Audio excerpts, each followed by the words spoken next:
the spotlight today could well be upon the shoulders of Diego Guzman. He starts on the pole with a track record time. You're right, Gary. He starts on pole, but starting on pole for Diego Guzman is nothing new. But what is new is that he has won now. He won at his last race at Lime Rock. Now he has confidence. He's smiling from ear to ear, and this is his favorite circuit. He'll be a tough guy to beat.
Que con las carreras parecía que lo tuve todo, donde mi vida dependía de mis logros.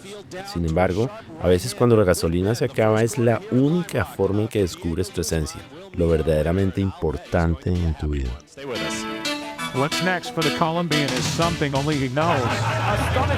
Con el tanque de mi corazón lleno de ilusiones, corrí para alcanzar un sueño en medio de un mundo que gritaba que no lo podía alcanzar, un sueño que parecía imposible.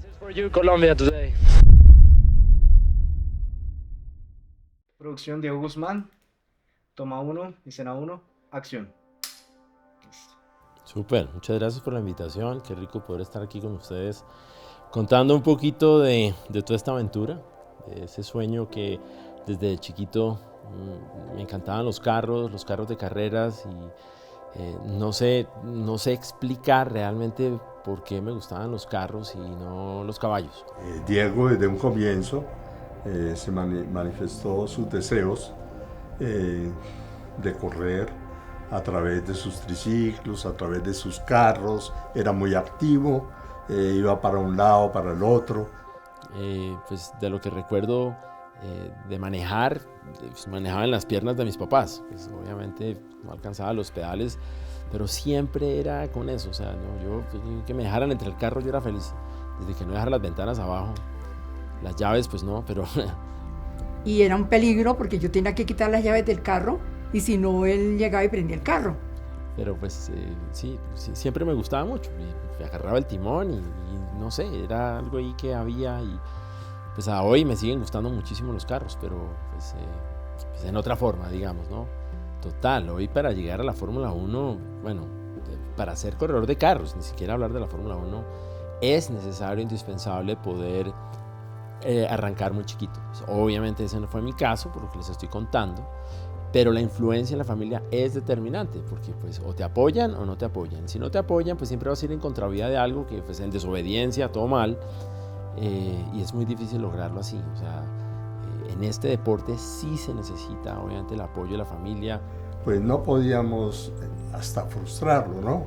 Pues tuvimos que admitir y apoyarlo en todo lo que pudimos. Todo cuando es en familia, cuando uno tiene y siente el apoyo de los papás, sobre todo el papá, es importante. Pero bueno, yo el primer contacto que tuve con un kart fue de esos de alquiler, que se utiliza de manera recreativa como a los 8 o 9 años. Estábamos de vacaciones, recuerdo que fuimos a Disney y por ahí en un pueblito de estos, no recuerdo, había unos kartsitos, unos karts buenos, chéveres, y ahí fue mi primer contacto. No, eso fue el peor error que cometieron mis papás, o sea, casi no me bajo.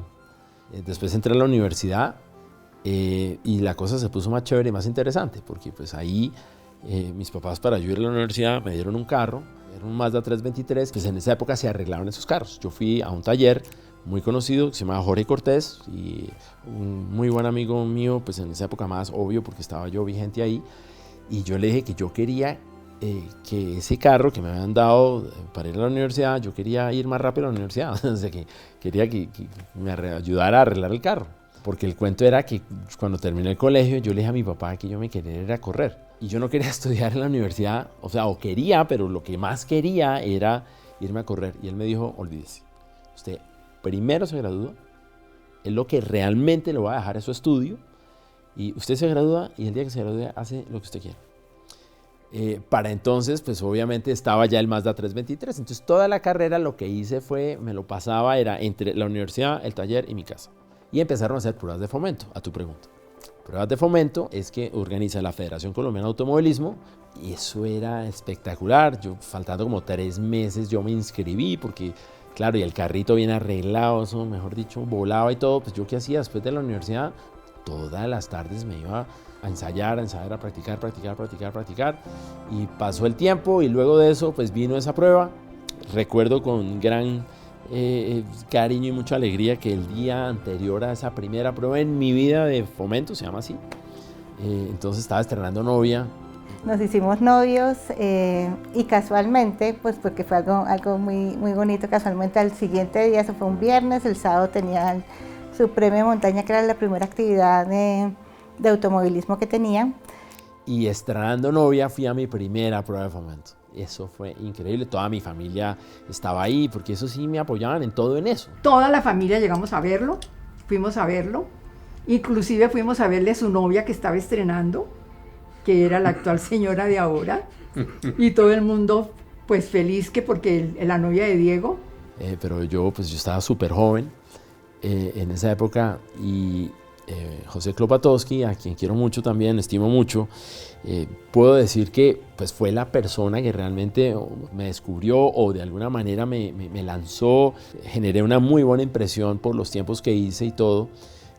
Pues habló de mí en el periódico y todo, dijo, no, que mucho talento, que no sé qué, que tiene que estar en el autódromo, en las pistas, y empezó como el cuento en serio, estando en la universidad. Sí, el tema es que me gradué, terminé la universidad y yo dije, yo termino la universidad y me voy. Yo quería irme a correr a Inglaterra. Era un sueño porque pues ahí no había podido demostrar nada, porque pues básicamente lo que corría era acá y mi sueño era la Fórmula 1. Yo me enfoqué tanto que no importaba lo que me dijeran afuera. O que, oiga, es que solo los niños de 5 años son los que llegan a la Fórmula 1. No, a mí no me importó, o sea, no. Y le doy gracias a Dios por eso, porque o si no, no lo hubiera logrado. Entonces, en esa época, en todas las pruebas de fomento, corriendo aquí en el autódromo y todo, el Club Los Tortugas había hecho una relación muy chévere, o sea, una muy buena relación con el dueño de una escuela de manejo en Inglaterra, que se llamaba Jim Russell Racing School. Bueno, el caso es que llegué a Inglaterra, y en Inglaterra hablé con el señor Jim Russell, me presenté, mire, yo vengo de Colombia, soy administrador de empresas, no sé qué, quiero ser piloto de Fórmula 1, así, tal cual como suena, y yo creo que eso debe haber sido muy chistoso, pero bueno, de todas maneras, así fue. Y yo dije, bueno, listo, pues vengo a trabajar porque pues tú me ofreciste las carreras, yo vengo a trabajar. Estoy graduándome de administración de empresas, veo que tienes una oficina, y él me dijo, sí, hay una oficina y todo, pero esa no es la idea. Si tú vienes acá y quieres ser corredor de carros, no te vas a poner a trabajar en una oficina, detrás de un escritorio, o sea, ¿de qué estás hablando? Entonces me dijo, ¿ves esos carros que están allá? Esos los acabamos de vender en Escocia, necesito que los laves porque en una semana vienen a recogerlos. Y yo, ok. Y pues nada, me dieron un overall amarillo. Y yo dije, no, Dios mío, ¿yo cómo me voy a rendir aquí por lavar unos pinches carros? Yo no me voy a colgar acá, olvídense. Entonces, pues nada, empecé a lavar los carros y los lavé, los cepillar, todo. Oigan, yo me sentí en Karate Kids. No, wax on y wax off. Yo decía, Dios mío, ¿qué es esto?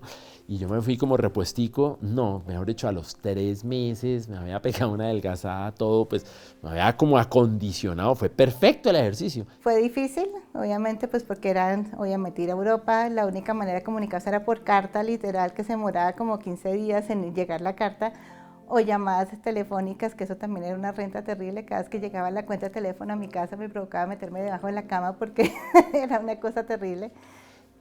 Pero en el fondo era mi sueño, era, o sea, el deseo de perseguir ese sueño. Y cuando llegaba los fines de semana me provocaba devorar el mundo, aprovechando y gané casi todas las carreras. O sea, fue muy chévere. Aprendí la teoría, a frenar, a acelerar, o sea, una cantidad de cosas, a trazar las curvas, a entender de la mecánica de los carros, a entender de la transferencia de peso, de la aerodinámica, una cantidad de cosas que la verdad pues que se necesitan, porque eso es una parte técnica que todo piloto tiene que desarrollar. No, obviamente, porque es que pues uno corriendo en Inglaterra, pues sí, el sueño, llegar a la Fórmula 1 y todo, pero pues yo no tenía los recursos. Entonces dije, bueno, pues si no se puede en Inglaterra, igual yo sigo camino a la Fórmula 1 vía Estados Unidos. Entonces allá empezamos y aterrizamos para correr Barber Saab, que era parte del camino hacia la IndyCar, porque en Estados Unidos la Fórmula 1 se llama IndyCar. Cuando fuimos a buscar patrocinio, cuando empezamos a golpear compañías, entonces llegamos y hablamos con Postobón, a Postobón le gustó el proyecto. Comencé a trabajar muy de la mano con él, yo era como la jefe de prensa de él, hacía toda la parte de comunicación con los medios, en ese momento escribir qué había pasado en cada carrera, el tema de las fotos, de los videos y hacer como esa intermediación entre la carrera de Diego y los medios de comunicación, pues porque era algo muy importante para el tema de patrocinadores y demás. Entonces todo esto lo que hizo fue que lográramos conseguir el apoyo de Postobón. Cuando llegamos a la primera carrera en Miami, pues obviamente hice una preparación y todo, pero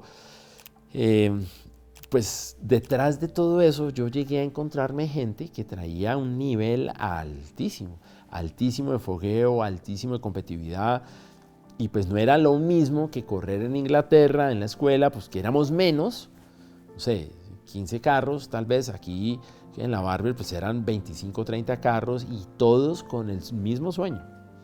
Se reducía la habilidad y ahí yo estaba absolutamente convencido y todo el mundo me decía, oiga, usted increíble, es muy rápido. O sea, rápido quiere decir que podía tener la capacidad de hacer una vuelta rápida, clasificaba y salía primero. El tema es que en la carrera toca replicar las mismas vueltas igual de rápido durante, en ese momento era como media hora, 45 minutos.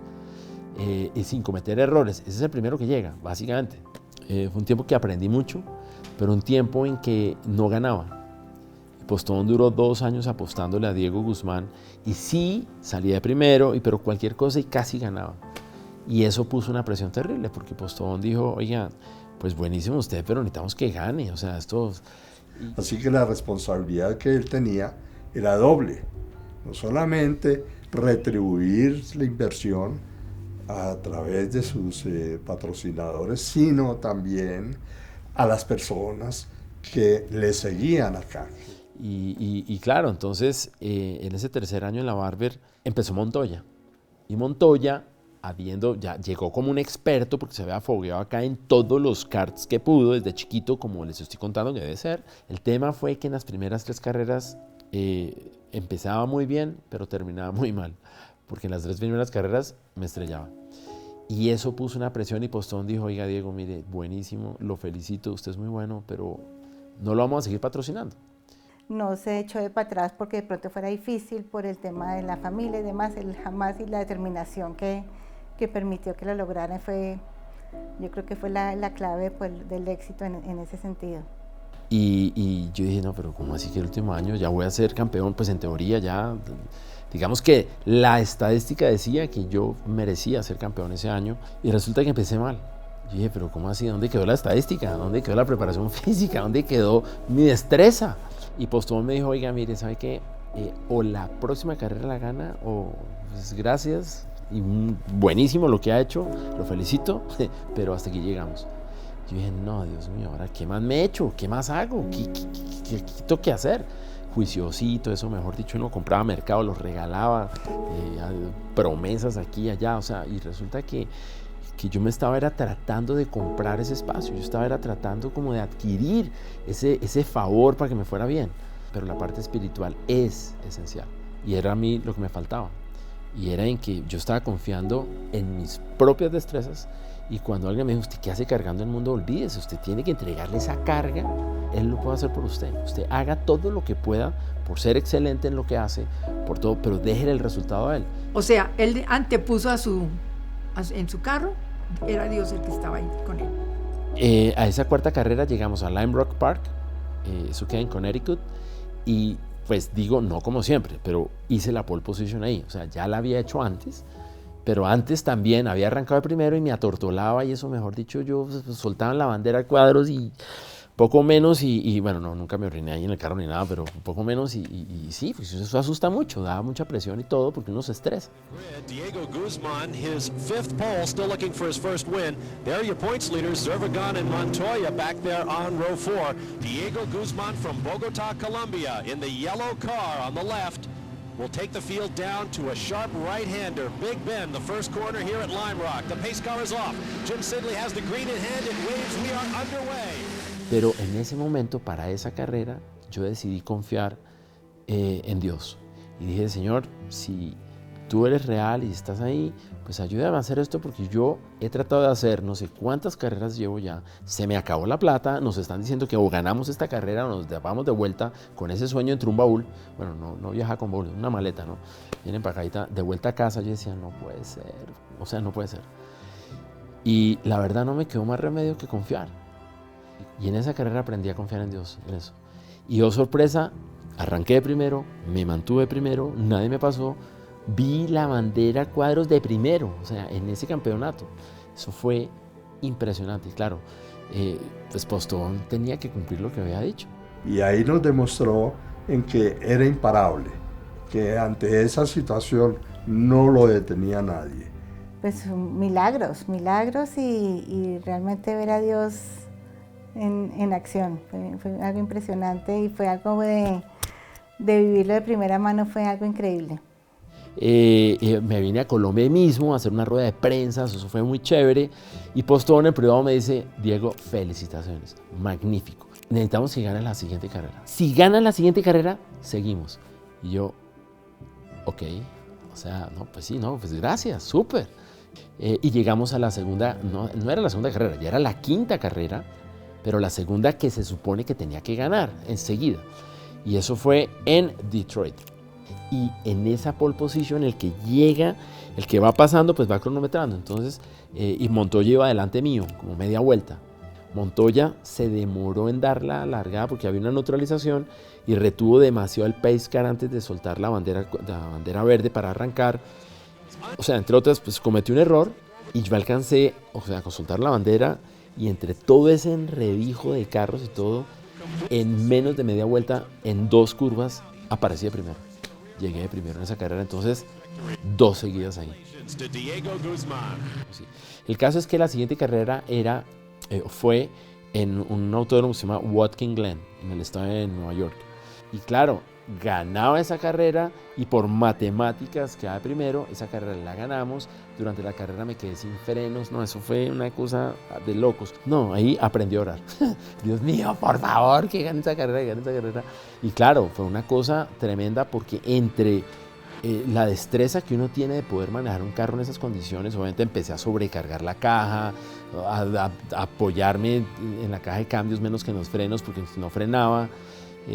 O sea, tenaz. Y al ganar esa carrera por puntos, agarraba el primer lugar en el campeonato. Y era la tercera carrera y Postobón me dijo, si ganas esa tercera carrera, pues seguimos. Pero ya el lenguaje fue distinto, la posición de ellos fue diferente, porque pues obviamente ya adquiriendo el primer lugar, pues ya antes era para llegar al primer lugar, ahora es ganar el campeonato. Y dije, Dios mío, ¿eso quiere decir que me van a terminar? Sí, pero tienes que ganar el campeonato. Y yo, bueno, para ganar el campeonato tienen que esperar a la última carrera. Y no volví a ganar una carrera en ese campeonato de ese año, pero en todas terminaban los primeros 3 en podium, hasta tal punto que gané el campeonato. O sea, gané el campeonato por puntos, fui el que mayor puntos hizo. Dios hizo el milagro, crecí en mi fe. Yo creo que en la autoestima, en todo ese sueño que yo estaba persiguiendo y todo, pues lo vi más real que nunca, porque pues gané un campeonato.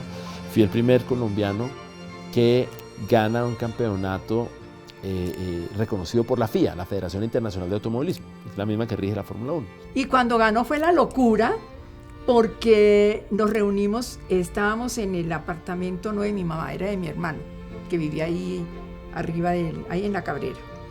Y fue tanto que llegó todo el mundo, llegaron todas las emisoras, eso fue terrible. Y al final de año siempre se menciona, se nominan deportistas deportistas del año en Colombia, no importa la disciplina, desde que sea reconocido un campeonato internacional y todo, fui el deportista del año, el espectador ese año en Colombia, o sea, inimaginable. Yo dije, no, pero esto sí es absurdo, pues, ¿de qué tamaño es el Dios en el que hoy creo? O sea, esta cosa es absurda, tan absurdo, pues, de que pues, para Colombia fue muy chévere. Fue como milagro tras milagro, una cantidad de cosas increíbles que incluso los mecánicos decían, yo no puedo creer que este tipo de cosas estén pasando tenía fallas, tenía una cantidad de cosas, pero sin embargo lograba tener los mejores puestos, el mejor tiempo, ganar las carreras, en fin. RCN botó la casa por la ventana, hicieron una caravana ahí por la Avenida El Dorado y yo, no, qué oso, Dios mío, pero bueno, pues todo sea para yo poder seguir y claro, yo quedé campeón y empezamos la Indy Light. Y dije, nada, eso, si nos devoramos la Barber, eso Indy Light, mejor dicho, súper. Súper fue que no fue así. Bueno, obviamente el tema pues en este deporte a medida que iba subiendo de categoría también los costos iban subiendo de categoría. En ese año también hubo una crisis económica bastante pronunciada en Colombia. Las empresas empezaron a reducir gastos, reducir costos en todo sentido. Y obviamente una empresa lo primero que hace es reducir todos los temas de publicidad. Entonces, pues obviamente fue como entender mucho la situación. Las empresas de verdad amaban a Diego, los patrocinadores, el doctor Ardila Lule de verdad decía, es un deportista de mostrar por su integridad, porque realmente era una persona que hacía la diferencia, que manejaba todo el tema deportivo y era una persona, un embajador espectacular de las diferentes marcas que manejaban. Y yo sé que a ellos también les costó decirle a Diego que no podían seguir. No, qué desierto tan duro, o sea, fue duro, pero no se dieron las cosas. Inicialmente fue muy duro para él, lógicamente, porque él quería seguir corriendo. Fue una confrontación terrible, o sea, fue muy fuerte, porque pues, oigan, veníamos tratando de perseguir un sueño, todo bien, 2 años antes, deportista del año, con todo, o sea, acabar una carrera así, usualmente pasa porque uno se accidenta. Pues de la noche a la mañana yo verme sin empleo, sin trabajo, sin nada, en los rines, pues no fue fácil, fue muy duro. Pero lo afronté de una manera increíble, de verdad, como les digo, de pronto de otra persona se hubiera sumido, de pronto no, que qué depresión y mejor yo no quiero salir de la casa, no, él jamás tuvo eso, siempre ha sido una persona muy echada para adelante. Y cuando menos lo esperaba, un súper amigo mío me dijo, oye, no, un conocido mío, un familiar mío está buscando a alguien que lo reemplace en su compañía. Claro, esta persona pues, nos ayudó a edificar, a fortalecer nuestra fe, a hacer todo un proceso, pues obviamente caminando con el Señor y todo, a fortalecernos, a todo lo que estoy tratando de comunicar también como mensaje. Y me dijo, bueno, pues está buscando a alguien que lo reemplace en su empresa. No él que hace, no, él está en el área comercial vendiendo perfumes, no sé, fragancias. Y yo, ¿pero qué es eso? ¿Y qué me está hablando? No, ve mañana que te está esperando. Eso era un domingo. Y yo llegué el lunes y qué pena, pues me dio el nombre, pero yo no tuve ni tiempo de investigar. Y todo uno se prepara para una entrevista de trabajo y todo. Y yo llegué a preguntar qué hacían acá. No, mejor dicho, está todo mal. Y dije, bueno, no, pero mientras tanto yo necesito trabajar. Y dije, pues oiga, mientras tanto, ¿qué hay que hacer? De una, claro, ya llegó un punto en que yo dije, Dios mío, yo hago lo que tenga que hacer. Empecé así, con la satisfacción de que dije, en cualquier momento me cambio de trabajo. Pero Dios tenía otra cosa tan distinta en que me envolvió tanto, me apasioné tanto. Dios desarrolló en mí unas cualidades, unas competencias para hacer eso, que mientras tanto, hoy llevo 27 años trabajando en esta empresa. No, Dios ha sido impresionante, pero todas estas enseñanzas me han servido en la vida para preparar personas, para darme yo la oportunidad también de prepararme, de aprender, de nunca dejar de aprender. Y el cuento es que uno, no importa la edad que tenga, nunca Dios lo va a dejar a uno de sorprender. La gente no puede desfallecer si yo me propongo en hacer algo y obviamente al comienzo no me fue bien. No decir, ay no, yo no lo puedo hacer, no, ya. No, seguir insistiendo. Lograr sueños nunca es fácil, siempre hay dificultades, pero hay que trabajar por ello, hay que ser tenaz, hay que buscar oportunidades, no dejarlas pasar, prepararse. Y uno siempre tiene que estar en esa búsqueda de cómo mejoro como profesional, cómo mejoro como persona, cómo puedo ser mejor esposo, cómo puedo ser mejor padre, mañana no sé, mejor abuelo quizás. Y ese es un poquito lo que puedo sacar, digamos, alrededor de todo esto, en que Dios ha sido bueno. Dios me permitió vivir un sueño que para muchos eso era absurdo por las condiciones, por las circunstancias y todo, pero le doy gracias a Dios de hoy. Ustedes, pues de alguna manera me están haciendo esta entrevista porque encontraron una historia que contar, y creo que con eso se paga todo lo que he vivido. Así que Dios los bendiga y de verdad, gracias. Sueñen en grande, nunca dejen de soñar, que nunca nadie les frustre sus sueños, y menos en la edad que tienen ahora, menos ahora que están empezando a vivir, porque Dios tiene planes y propósitos para cada uno de nosotros de manera que ustedes ni se imaginan, y el potencial de ustedes en manos de Dios no tiene límites. Así que muchas gracias.